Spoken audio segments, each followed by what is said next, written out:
8.8.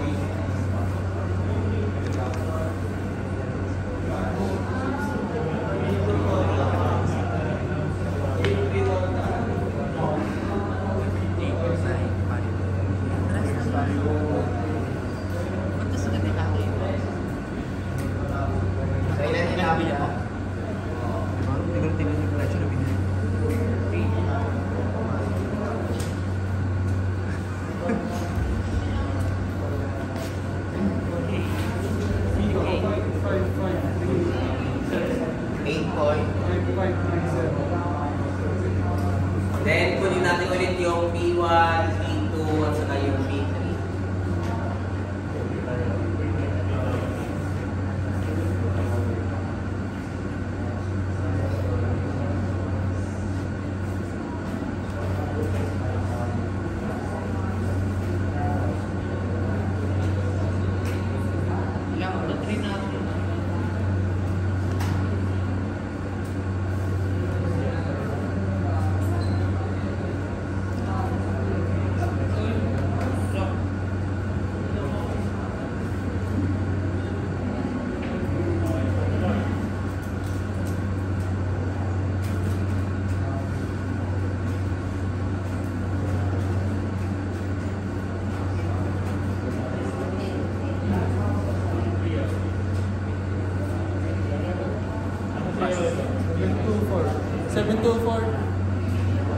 Ito quadratic ka. 47. Bilis na lang po. 724. 724. Paano sir? Dito pa rin. Ano yung P2?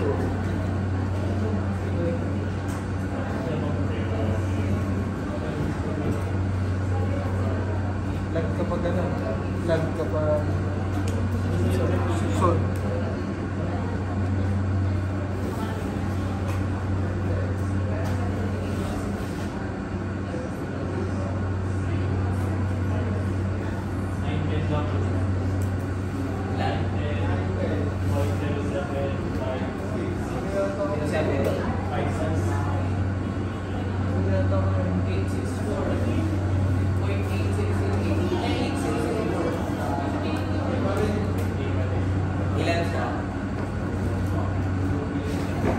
Pag pinag-add natin yung tatlo, 2.5 na ba siya? Pasok na yata yan. 2.99. Pasok na sir. 99.8174. So, hindi pa rin. Kailangan sir. Kailangan sarado. Kailangan sarado yan. Or ang decimal places natin, pag ginamit tolerance, 0.0001.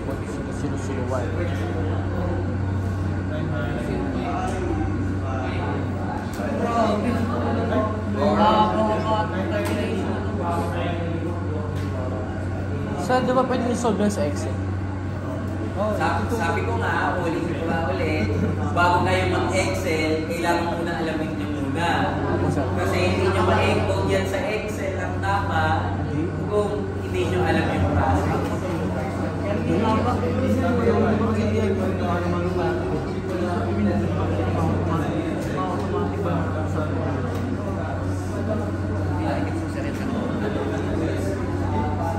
Paul. Ito ba? Ano ba? Ayaw ba? Hilap ko. Depende yan.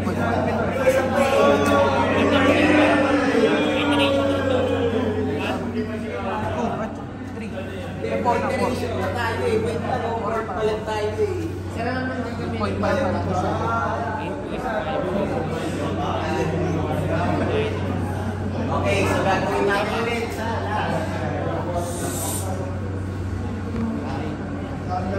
so hindi na 8.8.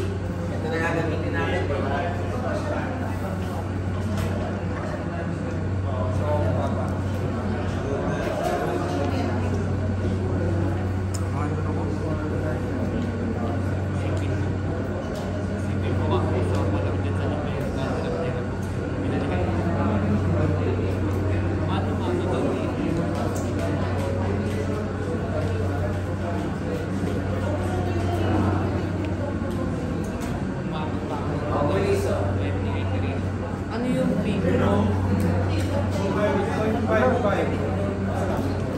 Mura yung... 8.55.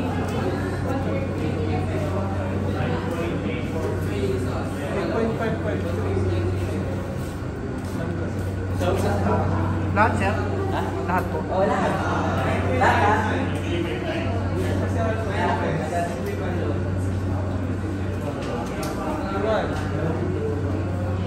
Okay, class. Ano po ito? Ay, plus 2. Sabi ko ito. 5 plus. Minus. Ano po kayo? Ken! Ken! Sign 2.5 minus... 2.5 minus. Hindi, tignan mo. Naka-plus yata. plus yata siya eh. Ano yun ba? Minus yan. Oo nga, ayusin mo lang. Minus. Tara, pinuhan niyo ako. P3.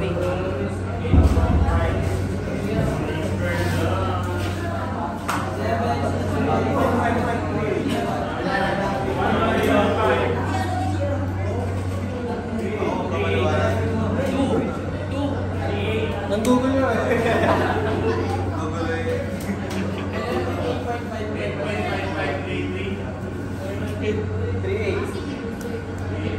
Ay, mali. Ay, mali. Ay, mali. Mali ako. Ha? Saan ba? 3-2. 8-5.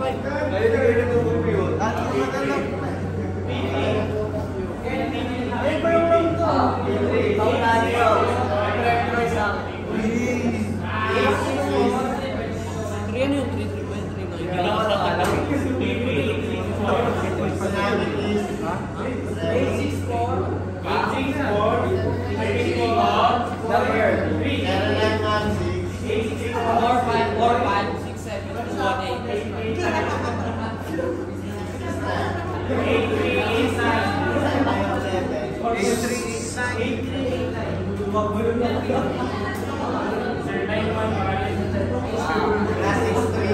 Kapag hindi nyo inayos ko, parang sinabi nyo hindi natin kaya to.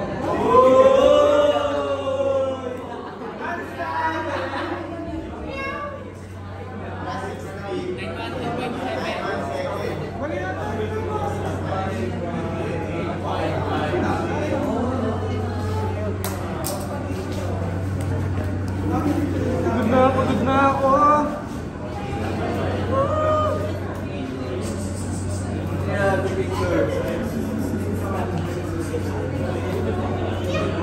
Ba't yun? Taas.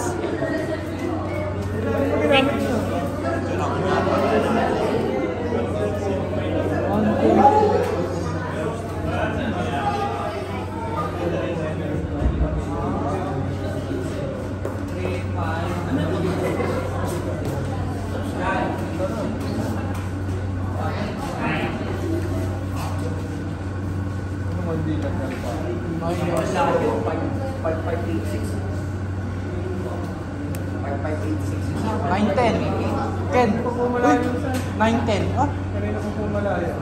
910 ba? 910.130. Sir Ken. B2. 910. Sir Ken. Pre, Ken. 910. 9-2. Sa may B2. B2 pre. 910.1303. 0. 1303. Boy. 1303.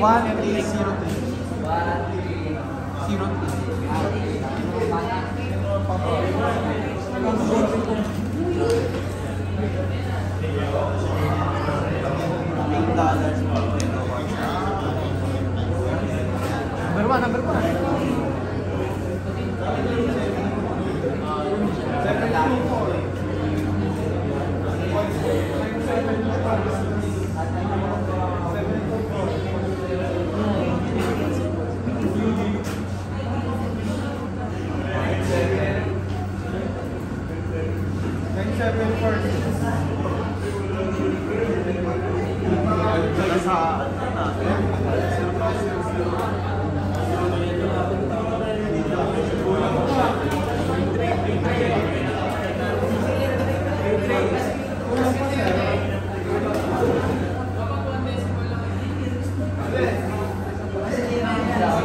pasok. Hindi pasok. Hindi pa rin.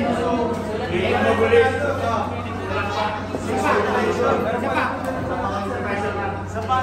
Isa pa pre, mahaba pa. Sir, Excel na yan. Bilis niya masumuko sa numerical, hindi tayo nag-exam pag nag-quiz kayo Wala na. Ayaw na lang.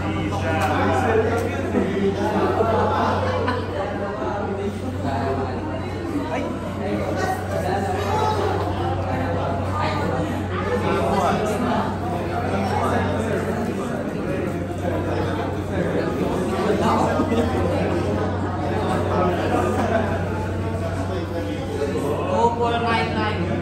.9435. X. Ba't 8 sa'yo? Wala na yan. Sir, X pa rin sir, no? So, hindi pa rin, di ba? Isa po. Okay. Bakit nag-iba yung sagot natin? Iba naman, ilang decimal place sa o isa lang, di ba? Yung ginawa natin 4 decimal. So, syempre mas mag-iba yung sagot natin. So, hindi pa rin siya okay, kaya isa pa. Isa po. Sir, pinakapunti dyan.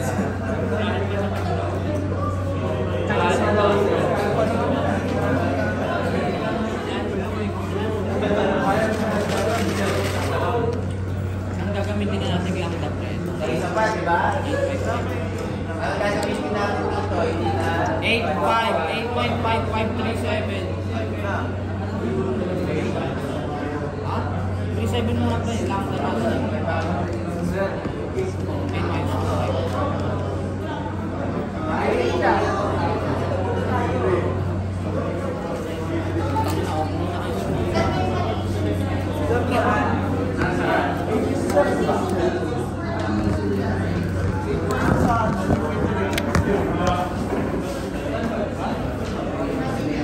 Saan mali? Di ba? Ay, dito mali tayo agad?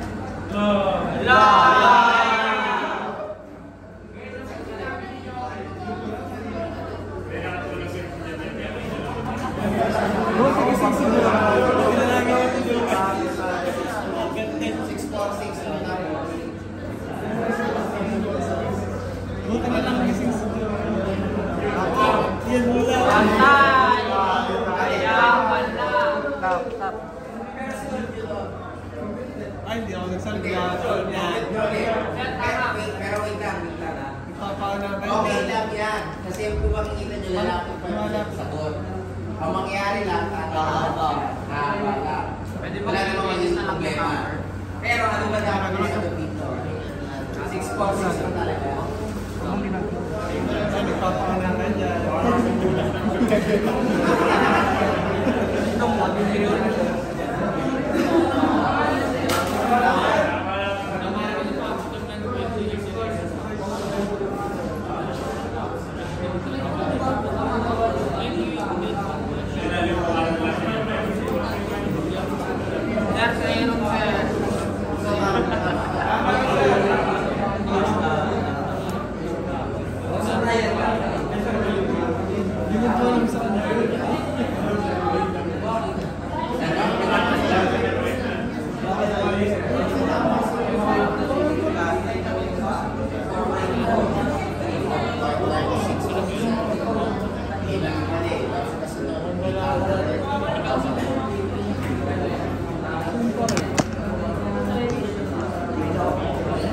Kailangan natin ito mo.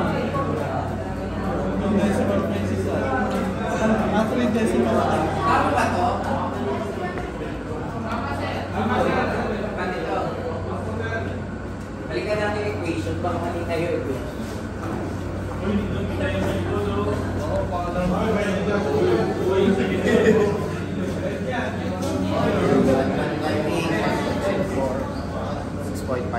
Tama naman. 1531. Ay! 1.0.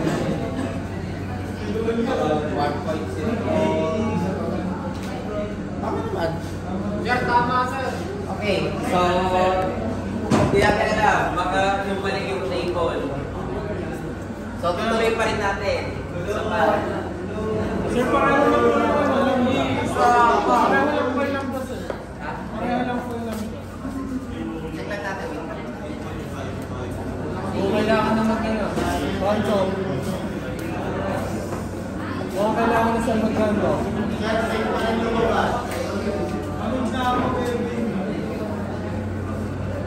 Continue pa, papasok na yan. So, ilan to? Same lang, sir. Kung kailangan na sa mag-ano. Kung kailangan na po mag-ano.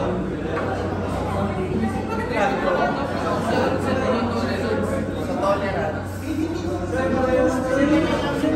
Parehas lang to, no?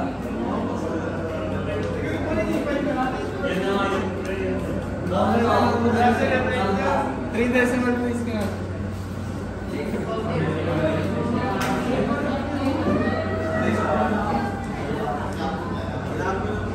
One decimal na lang, sir.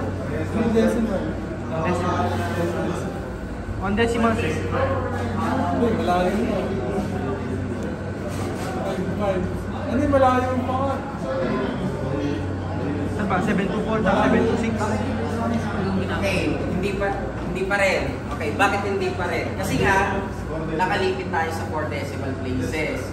Nung naglipit tayo sa 4 decimal places, parang isipin nyo na lang kung yan yung ano natin, yung equation mo. Yung kinukuha mo yung error niyan, tumataas babayan until such a time na magsa-stable siya. So, nag-stable na tayo sa ganitong output. So, ang mga possible na answers dyan or reasons kung bakit ganyan. Number 1, dahil nga hanggang 4 decimal tayo. Kung ginawa natin mas maraming decimal places yan, mas matagal pa yan at matutuloy pa yan. Pag kinontihan mo naman, there's a possibility yung accuracy mo naman hindi sakto. Yan yung problema sa lahat ng numerical method na techniques. Hindi naman yan fix lang sa lambda. Kahit if you have already solved problems sa numerical methods, papapansin nyo rin yan pag mas konti yung decimal. Kaya kayo iba, dinuduga yan eh. Ginagamit lang 2 decimal or 1 decimal para mas mabilis yung makuha yung sagot kaagad. So kaya nga 4 decimal yung ginagawa natin. Pero titigil na tayo na 6 iteration. Kasi kahit ituloy ko sa kasunod, ito pa rin yung lalabas natin. Yung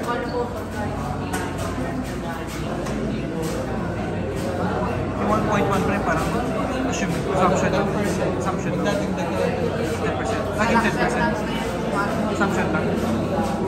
Wait lang.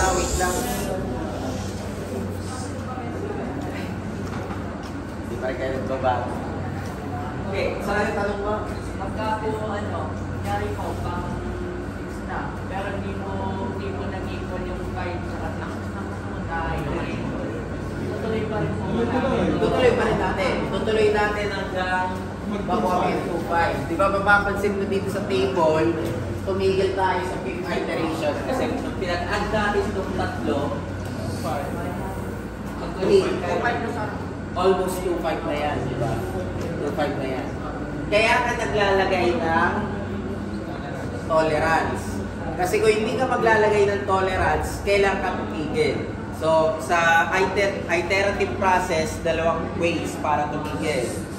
Yung una, pag na-reach mo na yung total number of iteration. Baga, sinet mo for example na 10 iterations, hanggang 10 iterations ka lang. Yung pangalawa is pag sumakto ka sa sagot. So, pag sumakto tayo ng 2,500, tipigilan na natin. Yung pangatlo is pag nandun ka sa tolerance. So, yun sa atin, tumigil tayo since kahit ituloy natin yan, hindi magbabago na yung sagot natin. Fixed na yan. So, there's another way of solving here. Hindi na natin papakita. Ito, binago naman yan. Nag-start naman siya sa 10. Nung nag-start tayo sa 10, makikita nyo mas marami yung iteration niya. Umabot siya ng up to 10. 1 decimal lang. Pero 1 decimal lang yung ginamit niya. Ulitin natin, yung sa example is 1 decimal. Pero yung sinolve natin is 4 decimal. So magbabago. Pero ang behavior natin, syempre, mas mataas yung number of iteration natin. Kung makikita nyo dito, mas fluctuating pa nga siya eh.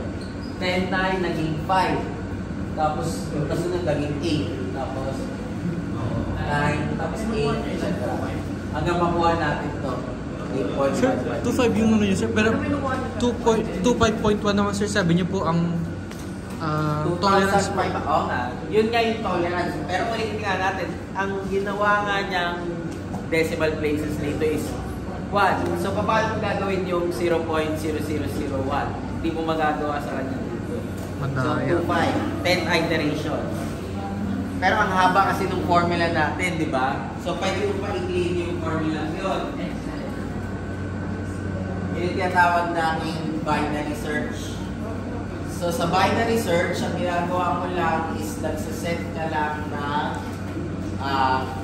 maximum and minimum then divided by 2.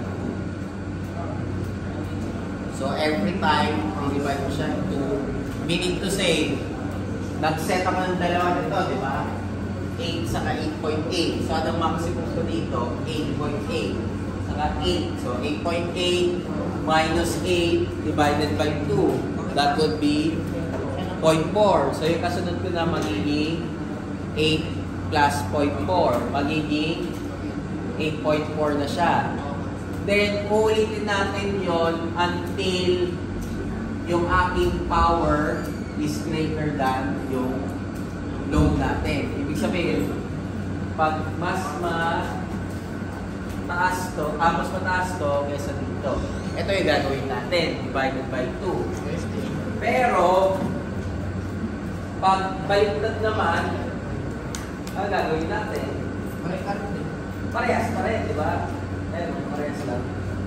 Ay, isa minus, isa plus. So, magsiset ka lang ng minimum sa maximum. So, ang maximum natin dyan is 8.8, then ang minimum ko dyan is 8. So, 8.8 minus 8. So, magiging divided by 2.4. So, check natin dito, ilan pa to? 17, di ba? So, ano gagawin natin pag 17? Since yung aking generation is less than load, add ko yun. So, 8 plus 0.4. Magiging 8.4. So, ulitin ko ulit yung process. Tapos, check ko ulit yung minimum and yung maximum. Pero ganun pa rin yun kung anong ginawa natin dito. Ganun pa rin naman yung lalabas doon. Ang magiging sagot nyo pa rin sa dulo would be 8.5538 or kung ano man yung nakalagay doon. Okay.